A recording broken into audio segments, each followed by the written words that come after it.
président de l'ASC Colobane, une dizaine d'années, responsable politique de l'APR et donc dans la mouvance de Benno Bokk Yakaar, aussi président du mouvement And Defar Suñu Gox Gueule Tapée Fass Colobane, mouvement que l'on a créé depuis tout récemment, depuis 6 mois, voilà, et qui est toujours dans la mouvance présidentielle. Monsieur Ndiaye, est-ce que vous pouvez un peu revenir sur l'affaire de collecte de fonds du parti Ousmane Sonko et quelle est votre lecture du financement des partis? Vous savez, je pense qu'il y a beaucoup de bruit pour rien. Le financement des partis politiques est régi par la loi. Donc ça pose problème au niveau du Sénégal parce qu'on a suivi tous le débat. Il dit qu'aucun parti politique ne se conforme en fait aux directives de la loi.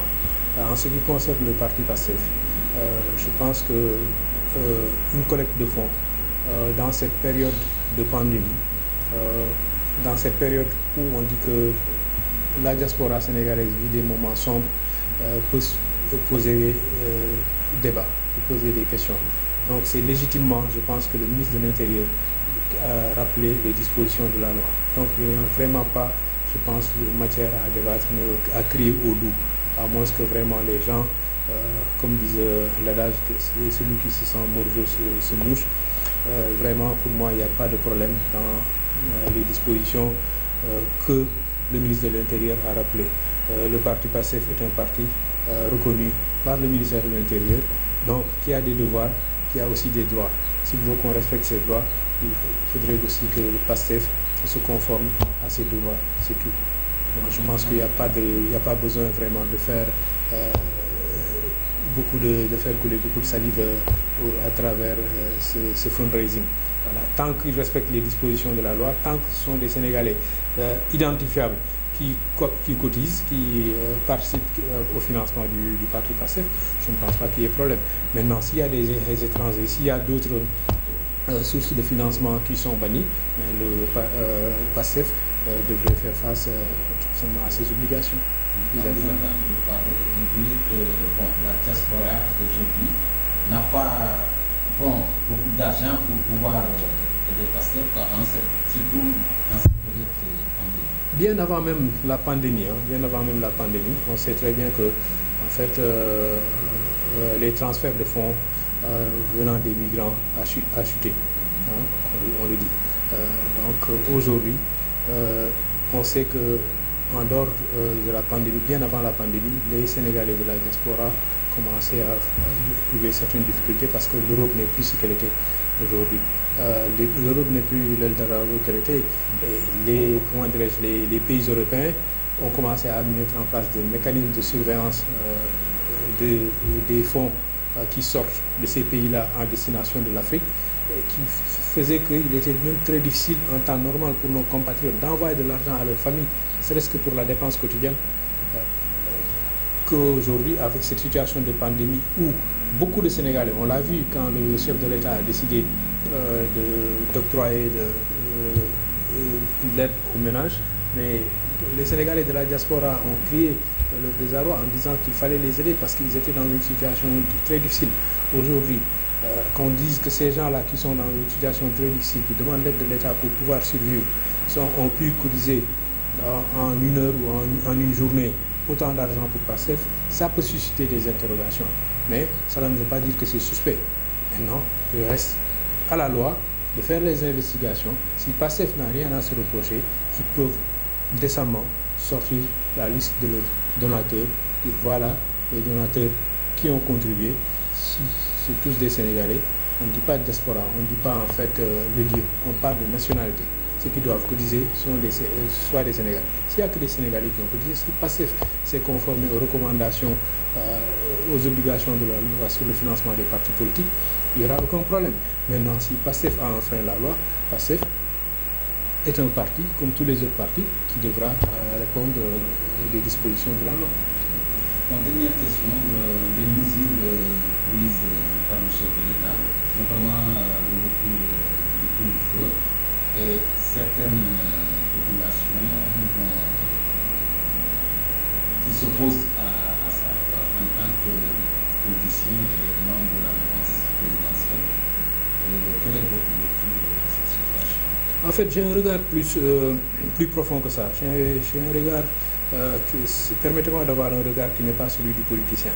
Parce que quand on dit politicien, membre de la mouvance présidentielle, on pense tout de suite qu'on doit aller dans tous les sens des décisions prises par le président de la République.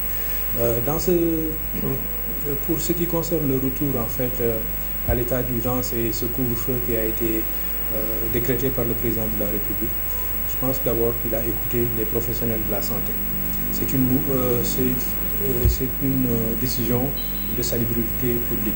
Le président de la République a pensé qu'il était nécessaire d'instaurer le couvre-feu et l'état d'urgence pour protéger les Sénégalais, mais pour protéger surtout les populations vulnérables qui sont nos parents. On a tous vu aujourd'hui les proportions, l'envolée qu'est en train de prendre la maladie. Donc, on a vu aussi qu'il y a eu un certain laxisme, qu'il y a eu un certain relâchement des Sénégalais pour le respect des gestes barrières qui fait qu'aujourd'hui, on parle de taux de contamination très élevé de 12 à 13%. Et on ne peut pas continuer à aller dans ce sens. C'est pourquoi le président de la République a pris cette mesure-là. Mais la mesure suscite l'inquiétude et le désarroi, tout simplement parce que les populations qui sont impactées dans leur grande majorité vivent une certaine paupérisation, une certaine pauvreté. Là, nous sommes à Colobane. Dans ce quartier, comme dans les autres quartiers où il y a eu des rébellions, que ce soit le Médina, que ce soit Guédiawaye, que ce soit Usine, les caractéristiques fondamentales de ces quartiers, c'est qu'il y a un taux d'urbanisation extrêmement élevé.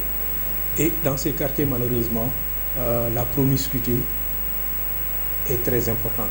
Dans ces quartiers, vous pouvez entrer dans une maison de locataires, comme on dit, c'est-à-dire un immeuble qui est composé de plusieurs ménages. Qu'est-ce qu'on remarque?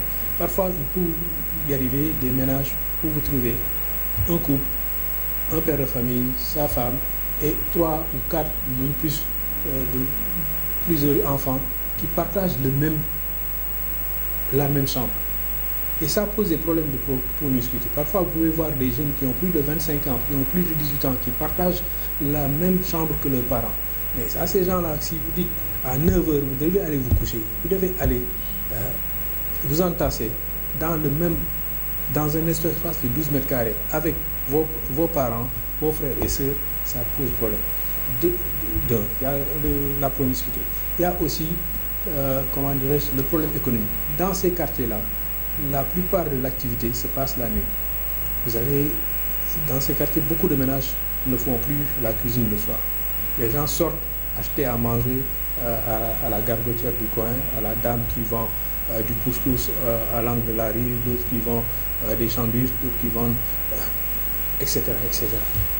Et aujourd'hui, quand on dit à 9 h, toutes ces activités-là doivent cesser, ça pose problème à ces populations. En fait, ce sont un problème de survie.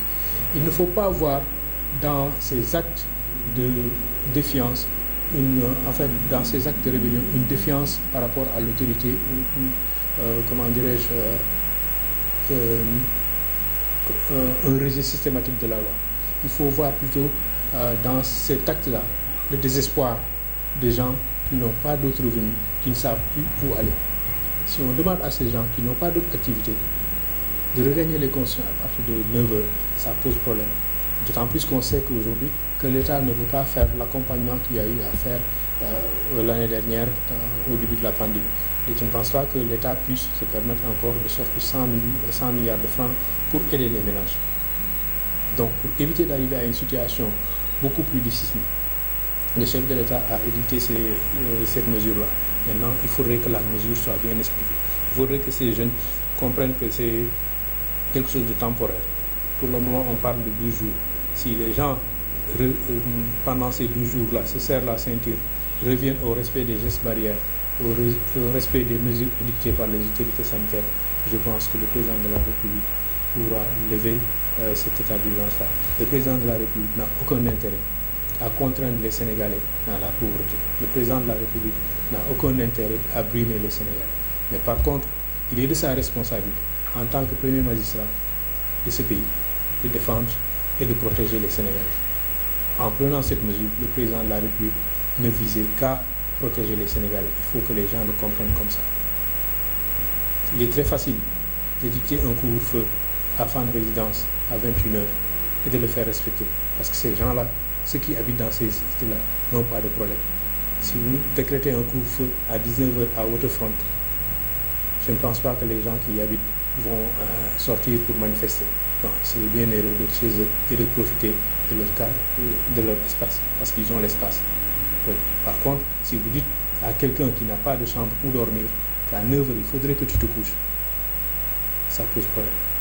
Mais ces personnes-là aussi doivent savoir que sortir, manifester, ne ferait qu'augmenter le taux de contamination. Et que donc, derrière cette mesure peut-être discutable du président de la République, on ne vise qu'une seule chose, protéger les Sénégalais et les plus vulnérables d'entre nous, c'est-à-dire nos parents et les personnes.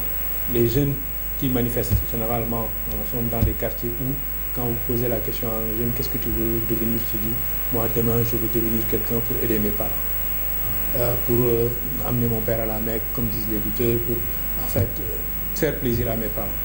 Faire plaisir à ses parents voudrait dire que ses parents soient en vie. Et la meilleure façon de leur faire plaisir à ce moment-là, c'est de les protéger, c'est de rester chez soi et de respecter les mesures barrières. Inch'Allah, nous tous unis contre la maladie, nous vaincrons et nous pourrons revenir à des situations beaucoup plus paisibles pour tout le monde.